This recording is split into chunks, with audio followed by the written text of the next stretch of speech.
Hi hello everyone, আমি অনন্যা। আশা করি তোমরা সবাই খুব ভালো আছো, আমিও খুব ভালো আছি। তো এর আগের ভিডিওতে আমি ক্লে জুয়েলারি যে বেসটা শুধুমাত্র তৈরি করেছিলাম সেটা তোমাদের সঙ্গে শেয়ার করেছিলাম, আর বলেছিলাম একেবারে পুরোপুরি কমপ্লিট করে এবার তোমাদের সঙ্গে আমি শেয়ার করব। তো আমার ক্লে জুয়েলারিটা পুরো রেডি হয়ে গেছে। আর আমার প্ল্যান ছিল তো 3টে করব, কিন্তু 3টের জায়গায় 4টে হয়েছে, কারণ বলেছিলাম যে চেঞ্জ একটু আধটু হবে। এরপর তোমাদের সঙ্গে আমি একটা একটা করে জুয়েলারিগুলো শেয়ার করছি, তোমরা দেখো। তো এই ছিল আমার প্ল্যান।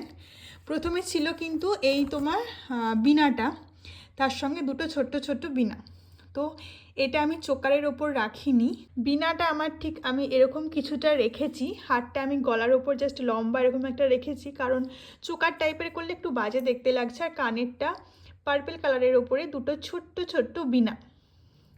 আর সেকেন্ড ডেটটা ছিল কিন্তু এই তোমার হাঁসের ওপর দুটো ছোট্ট ছোট্ট হাঁস। এটা তোমরা জানো যে জুয়েলারিটা চেঞ্জ হয়েছে, তো কানেরটা রেখেছি এই পদ্মফুল স্টাইলের, আর চোকারটা তো তোমার রয়েছে পদ্মফুলের ওপর ছোট্ট একটা হাঁস।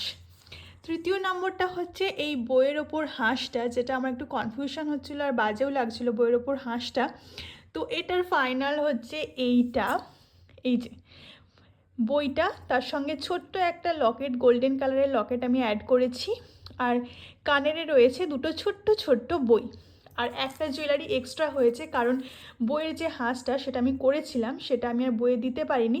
তো সেই হাঁসটা দিয়ে আমি অন্য একটা জুয়েলারি বানিয়েছি। তো সেটা হলো এইটা, দেখো এই পুঁথিগুলো দিয়েছি, তার সঙ্গে এই ছোট্ট একটা হাঁস, আর এই ছোট্ট একটা লকেটও রয়েছে তোমার তার মধ্যে। লকেট, এই যে হাঁস আর লকেট, আর কানেরে রয়েছে দুটো ছোট্ট ছোট্ট হাঁস।